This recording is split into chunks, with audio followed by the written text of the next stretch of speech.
Hey everyone, happy Halloween. I've got a scary great show today, so stick around and we'll jump right in.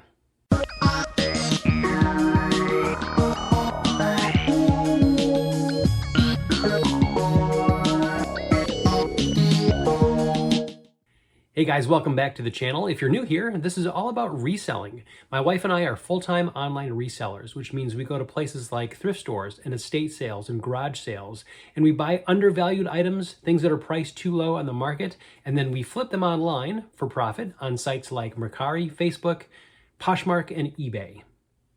So I haven't put out a video in a couple weeks, and I do apologize for that, but I do have a bunch of updates that we need to get through today. So on the agenda today, we're going to close the loop on a few things. So I'm going to give you the stats of the fall listing challenge that I had a video about. And if you remember a few videos back, I went through that Vero warning that I received from eBay. Well, I have some closure on that because I got a letter back from the law firm for the product that was in question, and I'll go into more detail here in just a second. And most importantly, we're going to go through the winners of our 100 subscriber contest. And of course, we're going to go through some what solds as well at the end. So as far as our 100 subscriber contest that we were having, which I announced on the last episode, as a result of that, we actually had 2 people comment on the video. I thought we were going to get more than that because I was giving away free stuff, but hey, 2 people is 2 people. So as a result, I'm actually going to give both of those people a special prize. So the winners were Cindy Roach and Chris Porter. So if you guys can email me at 5littleducksresale@gmail.com and alert me that you've got this message and we're going to do a quick verification, then I will go ahead and get your prizes sent off to you. So I do appreciate the comments. Again, hey, I was giving away free stuff. I was hoping for more comments, but this makes it easier on me. So again, Cindy and Chris, I appreciate the comments, and just email me at the address and I'll put it on the screen here, and we'll get your prizes off to you. So now that that's out of the way, we can get back into the meat of the issue today, which is closing the loop on a few updates. So the first thing was the fall listing challenge. If you recall from a few videos back, I set a 30-day fall listing challenge to coincide with the first day of fall. I'm going to put up the actual graphic that I used to track my progress, and this is the spreadsheet that I used, which shows that I started back on September 23rd and I ended on October 21st. And so you can see in each of these cells here that I had a certain goal for myself. So the first column was obviously to end and relist the oldest 20 items in our eBay store. The middle column was to cross-post those items over to our other sites. And then the third column was to list new items each day. So obviously you can see that there is a lot of green, which is good, but there's also a lot of red, which means that those are the areas that I didn't complete the challenge on. Now, if you see the calculations on the right side, that kind of gives me a completed stage, or it kind of gives me a grade for this challenge. And unfortunately, it looks from that grade that I failed it. But that's okay, because I noticed some interesting trends in this graph from doing this challenge. So you notice that there's these pink sections. Those are the days that I didn't complete the challenge successfully. But what I realized was that those also coincided with weekends. So on Fridays and Saturdays, we are out sourcing. We're looking for new stuff to get. And then of course, Sunday is usually either spent with family or doing some minor stuff around the house. So that was both eye-opening and educational at the same time. On a positive note, doing this on an everyday basis makes you become more consistent in running your business. And when you do these consistent things each and every day is when you really begin to see results. So definitely a good learning challenge for me, and something that I will definitely repeat in the future. I might change up how I do the numbers. So I know that 20 was a really lofty goal for ending the oldest 20 and cross-posting those. So I might change that to maybe even 5. If I end 5 items a day and then cross-post that, that's still showing consistent behavior from day to day to day. And I think that's more important than doing this large number that can be somewhat unattainable on a repeating basis. So I'd like to know in the comments, what do you guys typically do to challenge yourselves? Do you guys have a listing challenge that you do? Do you shoot for a number of items that you list per day? Or is it a value? Do you shoot for a total value that you list per day? So I'm curious, just drop a comment below. I'd like to hear what everyone else does. A number of videos back, I talked about a Vero warning that I got from eBay, which was involving a listing that was taken down. And if you remember, it was this listing here. It was for the Max Factor lipstick. And at the time that I got the warning, eBay really wasn't clear as to whether or not I could relist that item without penalty. Now, the parallel import policy, supposedly the one that was broken, mentioned something about worldwide shipping, or at least shipping into the EU, which was the flag which caused it to be taken down initially. But they wanted me to reach out to the person who reported the Vero in the first place to get some further clarification. So I sent them an email, and I was asking them if they had jurisdiction over any additional brands that I needed to be aware of so that I wasn't continually breaking this rule. And when I sent the email, I wasn't sure that I'd get a reply, but sure enough, a few days later, I actually did. And they were kind enough to include the list of brands that they have control over, at least as far as the European Union market, so that I was aware of the certain brands that I couldn't offer through global shipping.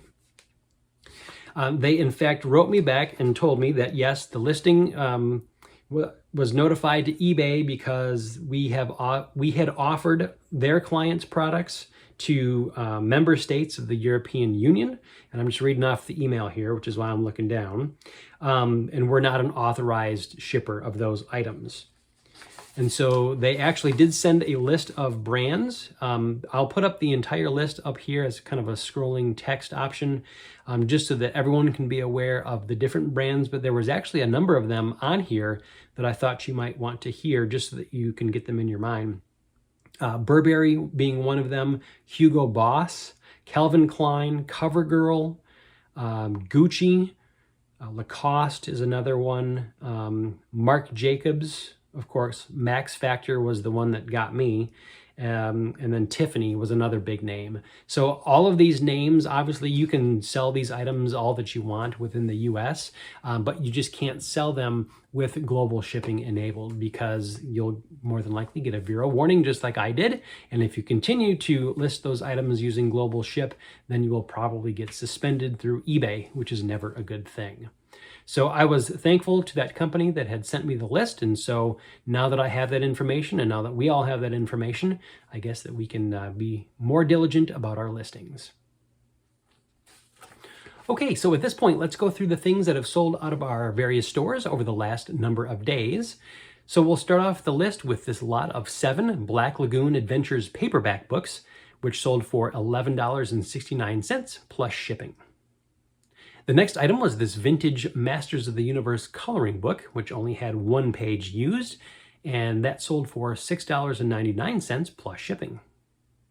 Following that was this lot of 2 Anchor Hocking Pooh and Piglet Disney pedestal coffee mugs, and they ended up selling for $9.99 plus shipping. Following that, we had this Balance Botanical Fur and Hair Shampoo for dogs and humans. This was the lavender scent, and it sold for $11.99 free ship. So anyone out there who showers with their dog, I have some additional shampoo for you. Next up was this vintage Athearn HO scale train car, which ended up selling for $5 on a best offer plus shipping.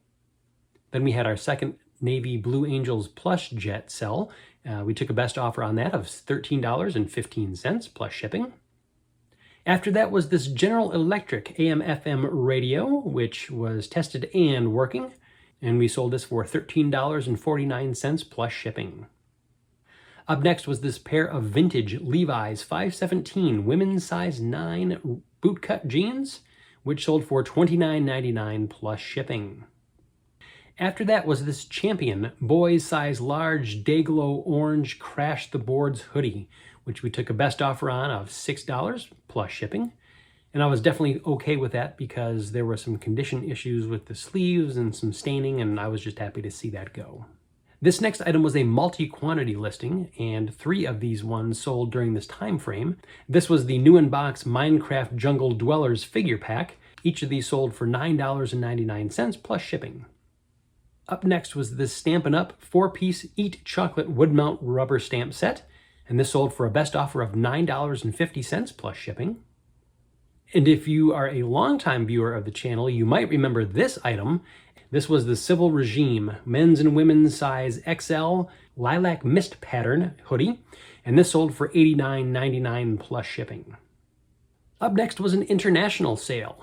This was the Knickerbocker Sunbonnet Babies doll named Molly, which was still sealed in box. This sold for $14.99 plus shipping.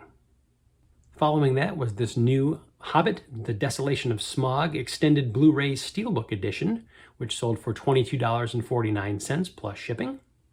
Following that was this 2019 How to Train Your Dragon plush. This was Barf and Belch, made by DreamWorks, and this particular one sold for $34.99 plus shipping. Seems to be an awful high price for a plush, but when we were doing the listing, we couldn't find anything like it. There were a lot of similar ones. This was definitely different than those that were already listed. I think we maybe found one very similar listing.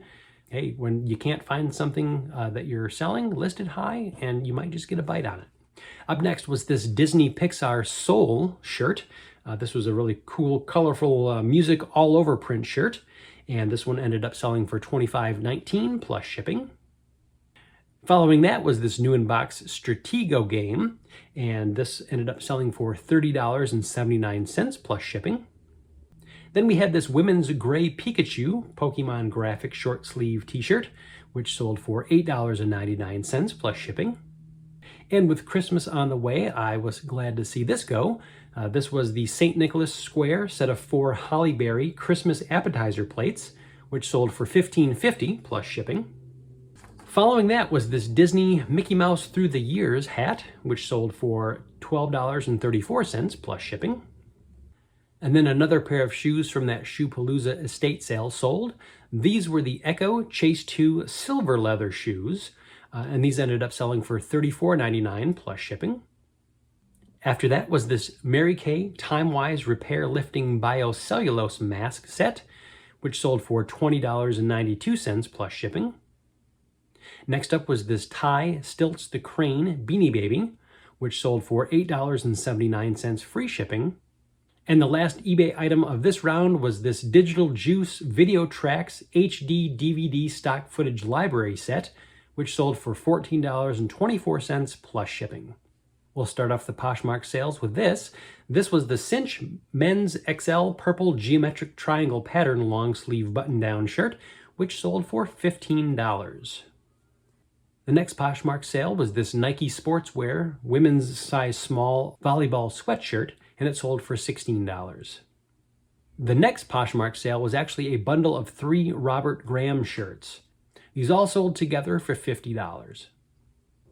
Up next was this 3D embossed Elvis Presley coffee mug, and it ended up selling for $7. And interestingly enough, the following sale was another mug sale, but this consisted of 2. This had the Look and Find word puzzle mug, as well as the Disney Princess mug, and these together sold for $16. And if that wasn't enough, we had another mug sale, which was this DC Comics Even Superheroes Need Coffee Superman logo coffee mug, and it sold for $9.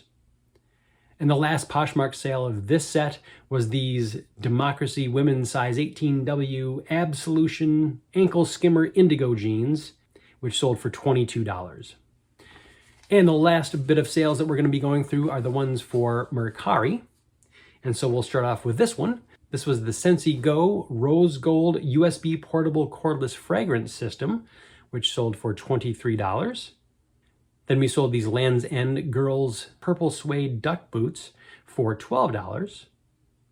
And if you saw one of the last garage sale hauls where I picked up 2 sets of Ariat boots, they both actually sold on Mercari. The first of which were these Ariat Fat Baby brown ostrich and blue leather boots. These sold for $65. And then the Ariat Fat Baby black leather Western cowboy boots, which sold for $55. So a couple of good sales there. The last sale of Mercari and the last sale of this video was this lot of 6 Thomas the Tank Engine paperback books, and they sold for $10. So before I close the video, I wanted to take a moment and again thank everyone for their support and watching. I try to make these videos fun and entertaining and of course informational. And while I do this whole sort of Mr. Rogers putting on my sweater thing here, because I wanted to show you what I was going to be for Halloween, but it's going to take a few moments of prep here. So bear with me as I get it all ready, because I'm sure you guys will want to know momentarily. Happy Halloween, everyone. Thank you for watching.